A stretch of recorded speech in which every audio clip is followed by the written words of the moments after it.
Bom, boa noite, pessoal. Vamos fazer uma parte introdutória, então, dessa nossa aula prática que ficou para o dia de hoje, ok? Então, vai estar lá disponível no NEAD, juntamente com o pouco que eu consegui gravar para vocês do material que nós temos, ok?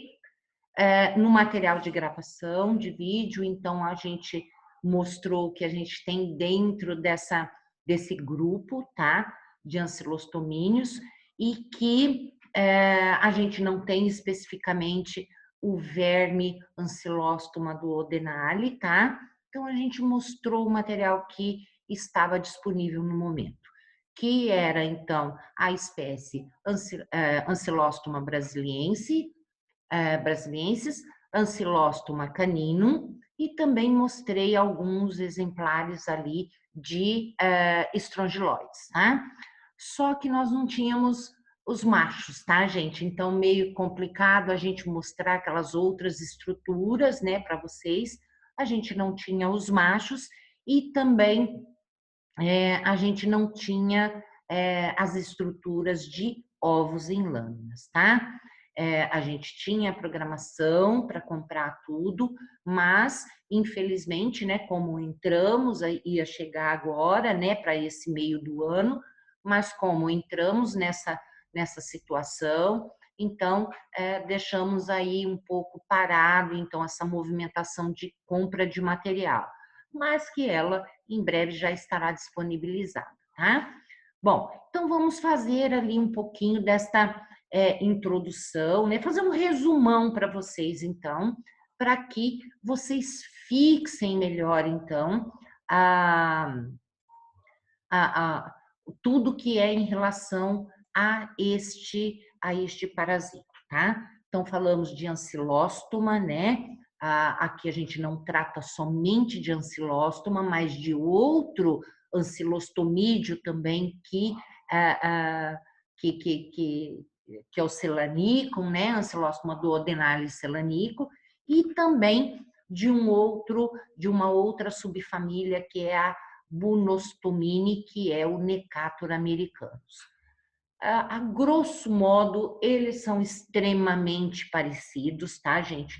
Somente algumas estruturas que vão, então, diferenciá-los, tá? Então, mas que eles acabam causando, então, o ancilóstoma duodenale, a ancilostomíase, e quando a gente trata da espécie, então, do Necator americanus, a necatoríase, tá?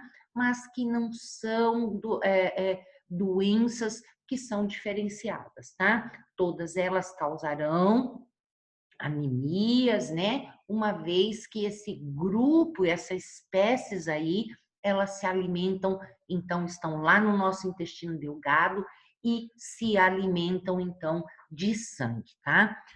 Falei também de algumas espécies, e aqui tem a brasiliensis, porque ela faz parte dessa subfamília, mas essa brasiliensis, ela fica mais a nível de infecção de animais, tá, gente?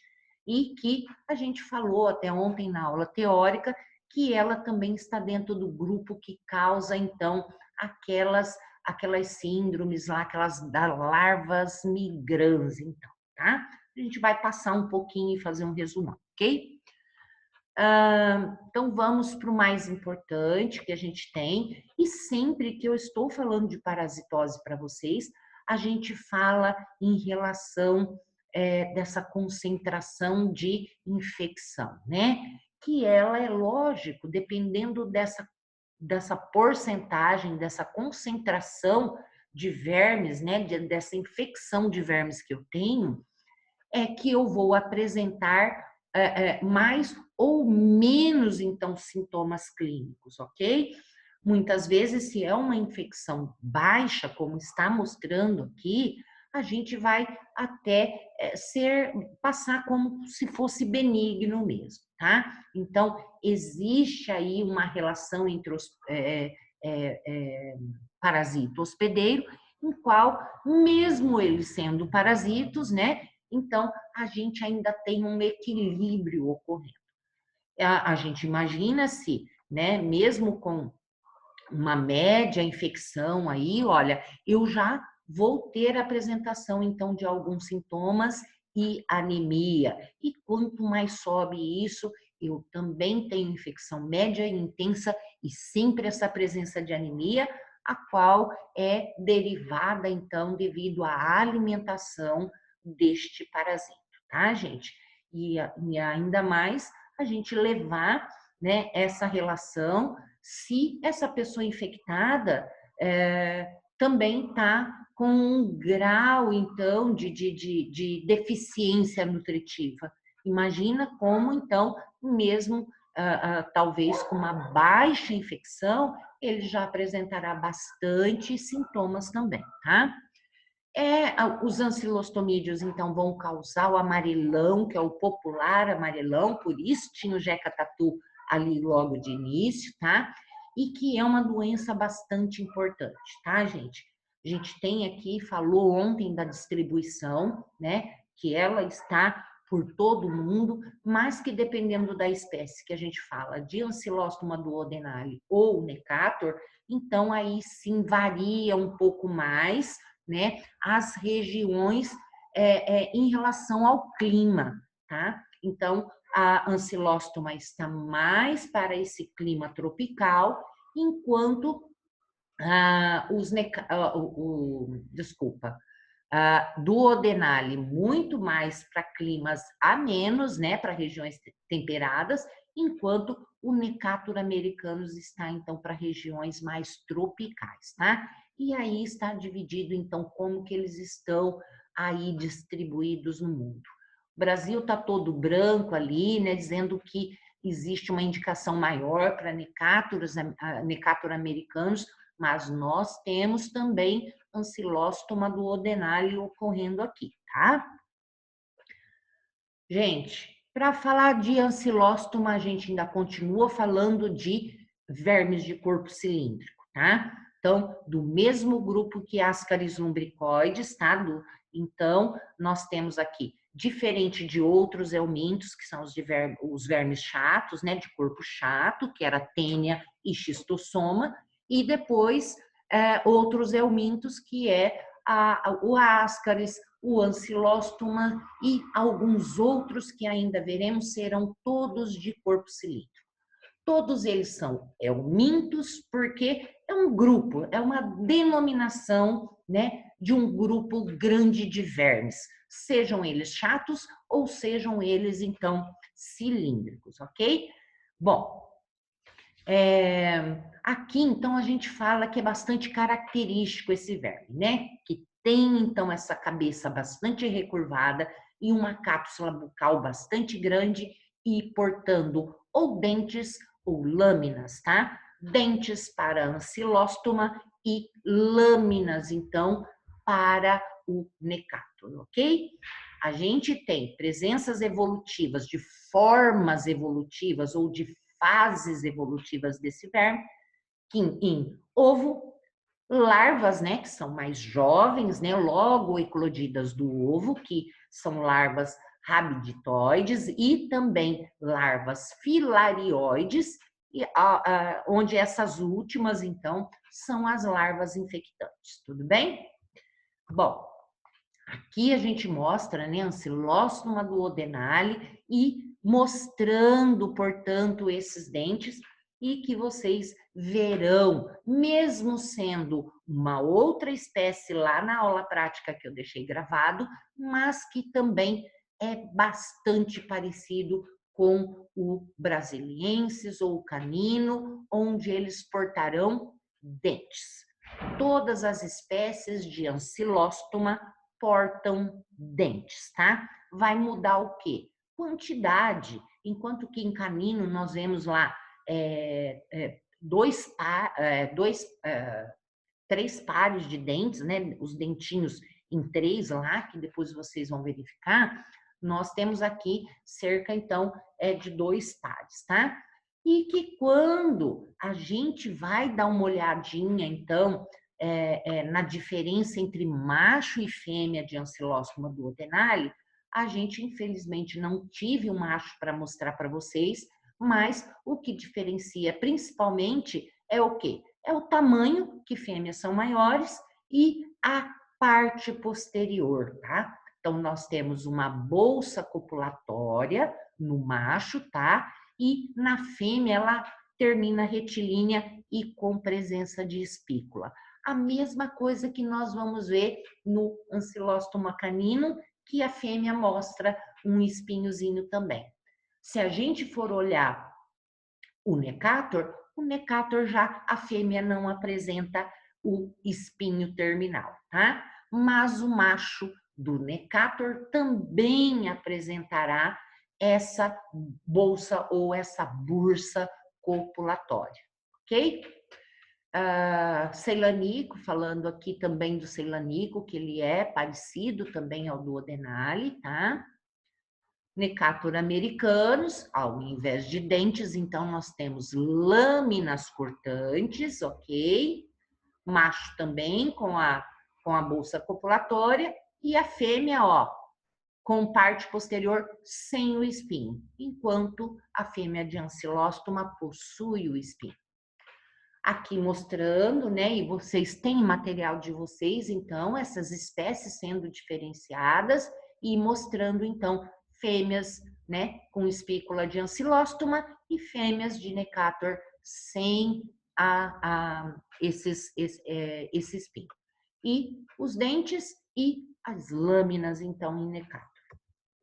Aqui da mesma forma também mostrando, né, e que nós temos aí essas bolsas copulatórias, né, diferenciadas entre necator e entre o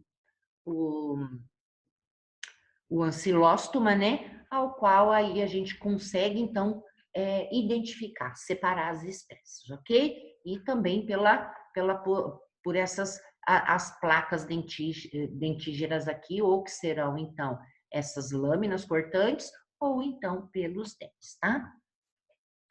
Mostrando machos e fêmeas de novo aqui também, tanto de ancilóstoma do Odenale, quanto, né, de necator americanos, então também, ok?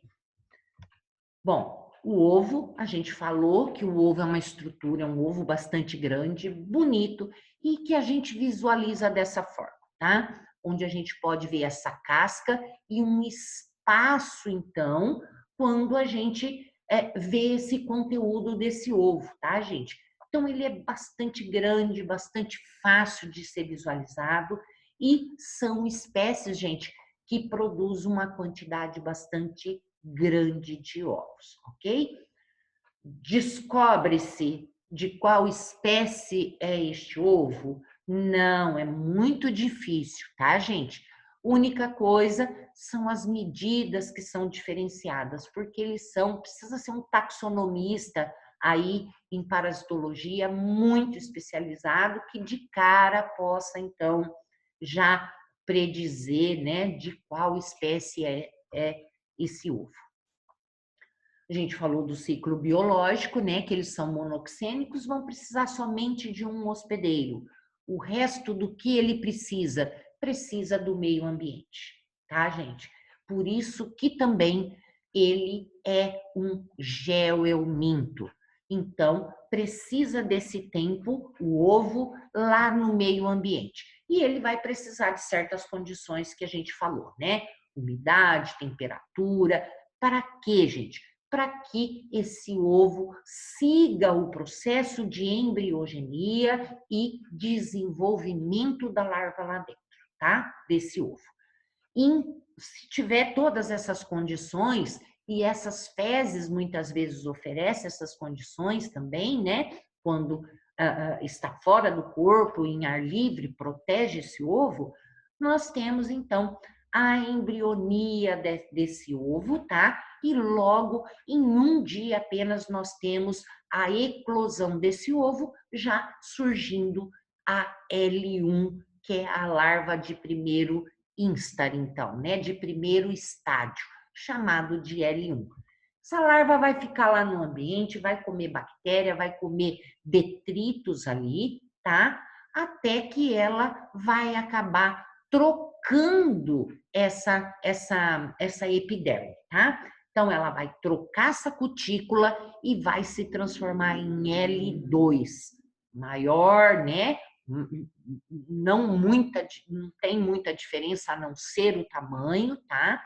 E é nesse momento, então, que ela está em L2, que logo começa a ser formada uma outra cutícula de crescimento, que é a L3. Então, ela é formada abaixo daquela já tem, ok? Só que o que acontece? Essa cutícula de L2 não sai. Então, ele vai ficar com duas cutículas e ele fica dentro dessa bolsa. Nesse momento, está então formada a L3, que é chamada agora de filarioide. A anterior, L1 e L2, são o quê? Ramiditóides, ok? L3, fácil de identificar porque a gente enxerga ela dentro dessa outra cutícula. E a filarioide, ela tem que ter o olho um pouquinho mais apurado, mas ela tem essa extremidade bem mais afinada do que a L2, tá, gente? Então, olha lá, em 7 dias que esse ovo foi para o meio ambiente, se esse ambiente está ok, ele já se transforma em L3, não se alimenta e é o momento em que ela está em larva infectante e pronta para seguir seu ciclo biológico, que é via transcutânea. Então, atinge o seu hospedeiro entrando via transcutânea e vai fazer todo esse percurso que a gente falou, né? Vai entrar na circulação, vai passar para coração, pulmão, né? Vai lá para os alvéolos bronquíolos, sobe de novo, traqueia, laringe, engolimos e eles vão para o intestino delgado. Nisso que ele entra em L3, logo se transforma em L4 quando ele chega no intestino. E lá ele se fixa em L5. E aí se desenvolve e começam então esses adultos a eliminar ovos. Essa é a larva infectante, que é a L3, e a cutícula velha que eu falei para vocês que a gente enxerga, e ele está ali, olha, dentro dessa cutícula velha. A via oral também acontece sem ser transcutânea, né? Onde a gente vai o quê? Vai engolir essa larva através da água, de alimentos, né? Onde elas estão em alimentos ingeridos crus, né? Lógico. Então, a gente engole, então elas vão passar pelo estômago, tá? 2 a 3 dias, olha, L3, ela perde aquela cutícula e vai migrar direto para o intestino. Diferente da transcutânea, não passa lá por corrente sanguínea, por pulmão. No próprio intestino, elas escolhem células especializadas e ali, então, olha, logo elas, então, estão preparadas, saem de lá dessas células e ficam no intestino delgado mesmo e começam, então, a se transformar em larva L5. E aí já estão adultas e eliminam ovos, então. Existe, então, a transcutânea e a oral. E ocorre por quem essa via de infecção? Simplesmente pela larva L3 infectante, que tem, então, uma penetração transcutânea ativa, ok? Ou então a via oral. Falamos aqui que eles são monoxênicos, um único hospedeiro e necessitam desse ambiente, né, externo do ambiente para poder então desenvolver essa larva, ok? E aqui está então o ciclo bastante facilitado até que então nós temos a larva filarioide, que é a larva infectante, né, para penetrar e fazer então essa infecção transcutânea e também a outra, oral, que também pode ser possível.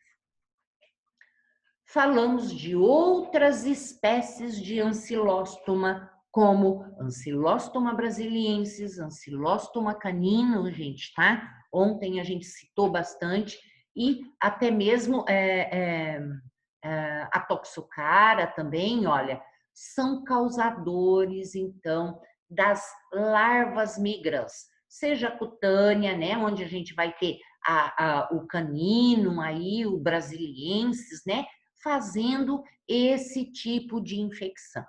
Eles não são específicos, não tem o homem como um hospedeiro específico. Por quê? São cães e gatos que eles gostam. Então, quando essa larva penetra na pele, ela fica meio que errática. Ela nem consegue entrar dentro da circulação, porque ela já percebe que não é o hospedeiro dela. Então, tem essa síndrome aí, né, da migrans cutânea, que é, então, o bicho geográfico que vocês conhecem, que a gente pode pegar aí, se sentar ou andar em locais onde animais, então, defecam e essas larvas, né, se for um animal infectado, essas larvas poderão estar lá. Depois nós temos, né, a Toxocara, tá? Canis aqui, que ela causa tanto essa larva migrans visceral quanto a ocular, tá, gente? Então, acaba indo atingindo aí alguns órgãos importantes também, tá? Então, elas são normalmente denominadas aí, né, pelas siglas aí que elas contêm, ok? Então, deixo claro, né, a não ser, então, estrongiloides, tá, gente? Estrongiloides, então, eles, eles podem, sim, penetram no homem, vão causar também alguns problemas no homem, tá? São tanto de animais quanto de homem. Porém, esses outros aqui, de animais, porém, quando entram no homem, né? Eles não vão causar aparasitose intestinal, tá? E sim somente essas síndromes aqui das larvas migrans, tá? Sintomatologia, principalmente anemia, né? Vai dar amarelão, gente, porque essas larvas vão se alimentar de sangue, vão então, né, com esses dentes aí, realmente causar então uma lesão para que eles possam se alimentar. E a transmissão é lógico, sempre através dessa larva infectante que é a L3, via, né, ou alimentos, via oral, né, por alimentos ou água, né? Tirem esses ovos daqui, gente, tá? Não deixe esses ovos aqui perturbar, não. Eu esqueci de apagar isso aqui ainda. Falam até mesmo desses ovos que, às vezes, se esses ovos, muitas vezes, eles permanecerem em um outro local, até mesmo mais em relação a animais, tá, gente? Quando existe algum tipo de ancilóstoma, né, que ao esse animal defecar, o ovo pode eclodir no próprio ânus ali. E essas larvas, então, vão passando de fase ali nessa região perianal e quando estiverem L3, ela pode reinfectar esse cachorro ou esse gato que seja, tá? Mas para seres humanos, somente mesmo ingerindo água ou alimentos crus. Por favor, retirem para seres humanos esta deglutição de ovos aqui, tá? Me desculpem. Ou pela infecção transcutânea, que é pela pele. Patogenia, gente, esses animais vão causar, então, várias formas de patogenia. Desde aquelas, então, que vão causar pela entrada da larva, tá? Na transcutânea, que pode aí resultar nesses processos inflamatórios, dermatite, urticariforme, né? Como se fosse uma urticária, né? Então, bastante intensa, tá? Pluridos e tudo mais. Que mais que a gente fala aqui? A migração das larvas, né? No intestino também, gente, olha, essas larvas têm ação patogênica, por quê? Esses adultos são espoliadores, então vão retirar da gente sangue para se alimentar, tá? Então, temos também essa presença aí desses vermes adultos no intestino delgado e que eles, devido também a essa ação esfoliadora ou até mesmo a ação aí que a gente falou imunológica, né, relacionada a tudo isso, pode causar alterações fisiológicas, bioquímicas e hematológicas, é lógico, dentro desse organismo. Diagnóstico, então, a gente já falou que exame de fezes é um dos que mais detectam, portanto, os ovos desses vermes, e técnicas imunológicas existem, mas são de menor uso, então, tá? A epidemiologia está relacionada, então, à presença de ter muitos animais, então, infectados, né? E defecando em áreas e que o homem também frequenta, tá? Então, nós temos sempre aí, né, a ocorrência dessas doenças. E também, olha, por essas caixas de areias aí, até mesmo em parques infantis, então, que muitas vezes podem ser visitadas, ou até mesmo criança que já esteja infectada. A gente sabe que muitas caixas de areia são usadas em graus de ensino bem jovem, né? Porque costuma se levar essas criancinhas para brincar no parque. Muitas delas, gente, muitas vezes escapa, faz um cocô, e se esse cocô é contaminado, essa areia irá ficar contaminada e depois pode passar, então, para outras pessoas, tá? E crianças normalmente são mais acometidas. Então, este tá também um drama aqui, gente, por quê? E entra dentro do processo de epidemia, né, de ficar mais essa doença constante, porque criança não tem esses hábitos, então, higiênicos ainda, anda muito descalço também, tá? Então, tudo isso faz com que essa doença perdure.